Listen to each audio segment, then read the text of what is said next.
It appears Aspire Media are not done with Lara Croft. What is up, guys? Andy here from Biohazard Declassified, and today we're talking about Tomb Raider 4, 5 and 6 Remastered. Biohazard. So actually, I nearly scrolled past this earlier. It was just a random post from GOG of all places, and I thought, oh, they'd just got a deal on for the 1, 2 and 3 Remastered that got released February 14th, 2024. So I just scrolled past it initially and I was like, hang on a minute, I don't recognise that art. And then I saw the 4, 5 and 6. I was like, oh my God, they're doing 4, 5 and 6. This has come out of nowhere. I mean, to be honest, it makes perfect sense. The 1, 2 and 3 remaster was such good value for money. I think it was like 20 quid, $30, something like that. 60 frames a second, the definitive ways of playing Tomb Raider 1, 2 and 3. It was actually exceptional. And it was always, I suppose, going to be a no-brainer that they were going to recapitalise on the success of the Tomb Raider 1, 2 and 3 remaster. And I was interested to see what that would look like. Will they just pull The Last Revelation and Chronicles?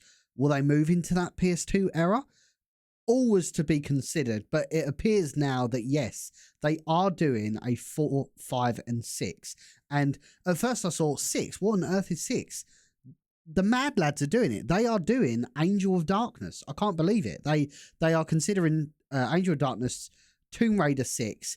And what is so interesting about this is Angel of Darkness come out on the PlayStation 2, PC, etc. It was kind of the next generation Lara Croft. Very divisive game. A lot of people said it was broken. There's things that needed fixing on it. And there was actually a fan project to bring it up to, like, fix a couple of the bugs and bring it up to an acceptable standard. So that's going to be the biggest question here is what are Aspire Media going to do with the Angel of Darkness? What are they going to do to bring that up to an acceptable standard? As I said, it was one of the most divisive Tomb Raiders at the time.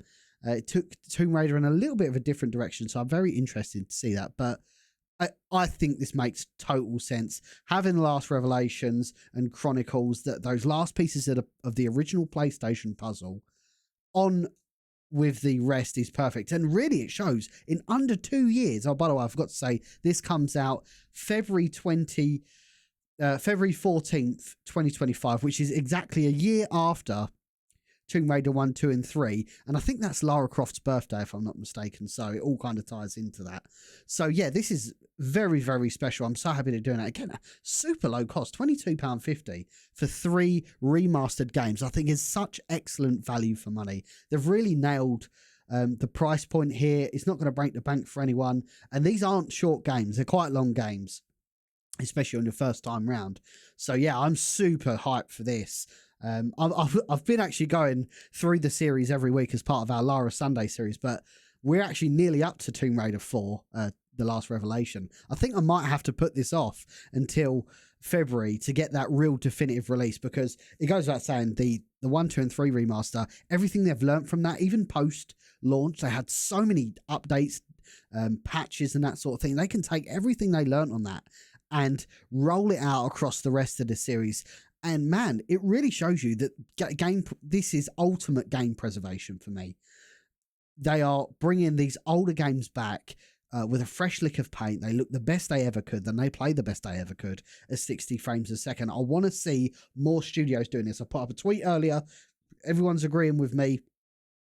Tomb Raider, by this time, by February the 15th next year, within 2 years, Tomb Raider has released 6 games from their previous catalogue remastered.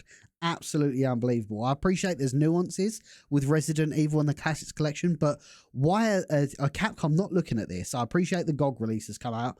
That was more of a straight port. Why are they not looking at this and going, man, there is a little bit of money to be made here. All we've got to do is re-release Resident Evil 2, 1, 2 and 3 with a fresh lick of paint, maybe 60 frames a second, widescreen support, etc. There are talented people in the community, and that's another great point that I've just remembered is a lot of the community modders worked on the first Tomb Raider, if I'm not mistaken. So I really hope that they are kind of reprising their roles in the 4, 5 and 6 remaster. But, you know, these people have been doing it for the longest time, for the majority unpaid. They are really the experts at doing this. So come on, Capcom, other developers who have these fantastic older games that need to, in dire need of remastering. Look at Dino Crisis, for example. Dino Crisis would be an excellent game to do a full-on like remaster like this. It's fully 3D, so they can update the textures and the 3D space and everything like that. They can make it 60 frames a second. That's a perfect launchpad game to do something like this. Like, I can see it now, but I'd really love to know what you guys think. Will you be picking up Tomb Raider 4, 5, and 6? That's what I want to know today.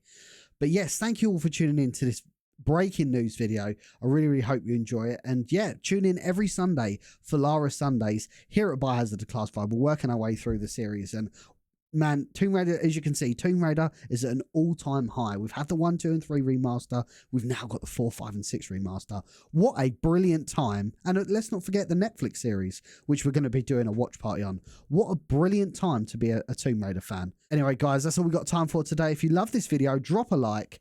And if you're not following us, consider following us. My name's Andy. This is Biohazard Declassified. I do a lot of Resident Evil games, survival horror games on the platform. We do a lot of streams, memes, daily survival horror and retro content. So stick around, man. We're always doing some excellent content here. So yeah, hopefully we'll catch up with you very soon. You take care.